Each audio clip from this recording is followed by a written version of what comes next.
The following segment you are about to watch contains information that is not representative of the opinions of Penn State Sports Night. It solely expresses the opinions of myself and Declan Stablow. If you have a gambling problem, call 1-800-GAMBLER or visit pacouncil.com/helpline to get the help you need today.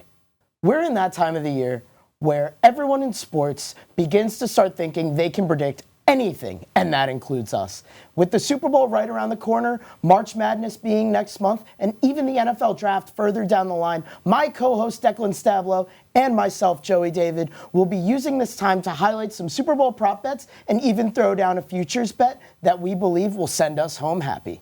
So, Declan, obviously we have to start with the Super Bowl, and there's always fun prop bets, and you got to go with those first. What do you think is going to happen here? Well, I'm going to start off with a bet about what's ultimately going to kick off the entire broadcast, which is the national anthem and how long it's going to last. This year, sung by Reba McEntire, the over-under is set at 1 minute, 30 and a half seconds. And unlike in years past, we do have some tape on Reba. We've seen her do the national anthem before, and she's actually never hit that over. But there's only one recorded instance of her doing it at an NFL game where she got to 1 minute 28. So I'm going to take the over at plus 102. I think she's going to milk it a little bit for the big game. And the next prop bet is about what I think is everyone's favorite, which is the Gatorade color. And for me, it's pretty simple. If it ain't broke, don't fix it. They used purple last year when they beat the Eagles. I think they do that again. And the last bet I'm going to talk about is, of course, the coin flip. Tails never fails at plus 100. That's fair. You're going straight with your gut there, saying numbers don't lie. Numbers don't lie for myself either.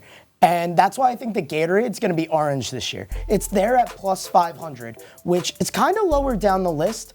But the last time these two teams played in the Super Bowl, the Gatorade was orange. Gatorade has been orange most since 2001 compared to any other color. So it's got to be that, right? It only makes sense. Numbers don't lie, and it looks like the simulation's turning over again. The next thing I have is the first song that Usher's going to have this year at plus 430. It's Oh My God, because he's coming out. Oh my God. It fully makes sense, right? And speaking of oh my God, do I have some player props for you? Because you got to talk about the game a little bit. So the first thing I want to talk about is tight ends, because Taylor Swift's not the most important part of this game. Her boyfriend is, and the tight end across the side of the field might be, and that's what I want to look at for my betting. I love the overs for Travis Kelce along with an anytime touchdown, as well as the unders for George Kittle on receiving yards and receptions. Having those two together statistically in the playoffs, Kelce has done much better. His numbers have fit more on track with the lines that they have set for Kelce, whereas Kittle hasn't really been hitting those marks. So expect these to happen and expect a lot more of Kittle being fed with the, not Kittle being fed, Kelce being fed with his matchup against Kittle. You know, I am going to have to disagree with you about that Kelce point, because when these two teams last met in the Super Bowl, they did hold Kelce to just 43 yards. Fred Warner absolutely did his job. And that defense, I think it's improved. So I'm going to take Kelce under 70.5 yards at plus 100. One player who I do think is going to hit both their receiving yards and receptions prop is Christian McCaffrey. For receiving yards, he's at 33.5 at minus 130. For receptions, it's 4.5 at minus 135. You can parlay those two together to get to about plus 120.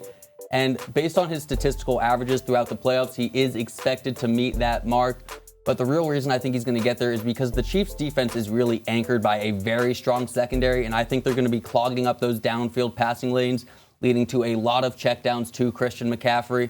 That's my player prop, and you can add an anytime touchdown in there to get that parlay up to plus 180.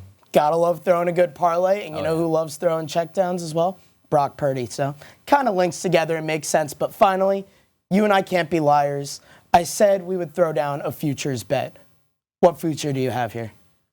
You know, Joel Embiid was on a warpath to repeating as NBA MVP, but he went down with a meniscus tear. It doesn't seem like he's going to be even eligible. And Jokic is the favorite right now, but they're only fourth in the West. I think the absolute MVP of the league this year is Shai Gilgeous-Alexander, who throughout his entire career has really brought the Thunder up from a bottom-of-the-barrel tanking team that was just dependent on hitting on a few draft picks, to currently the number one seed in the West. And If you took Jokic off of the Nuggets, I think that's still a playoff team with MPJ and Jamal Murray.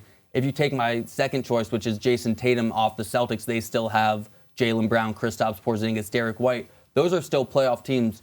If you take SGA off of the Thunder, they are not a good team. They are still looked at as a tanking team. Chet Holmgren is obviously a very good piece. They have plenty of young pieces, not enough to carry that team. I like SGA for MVP at plus 230. I really love that. Another point guard I would love to give light to is Jalen Brunson. He's been phenomenal this year. But you went NBA, I went NCAA basketball.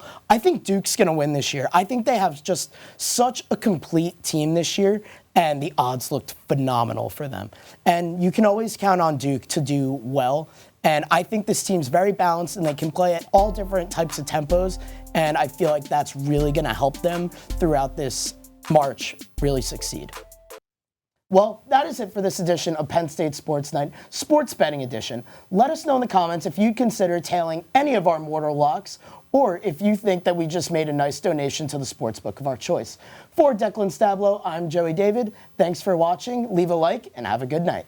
Hey everybody, thanks for tuning into this edition of Penn State Sports Night. For more content like this, be sure to subscribe to our YouTube channel, give us a like, and follow our socials down below. And as always, we are Penn State Sports Night.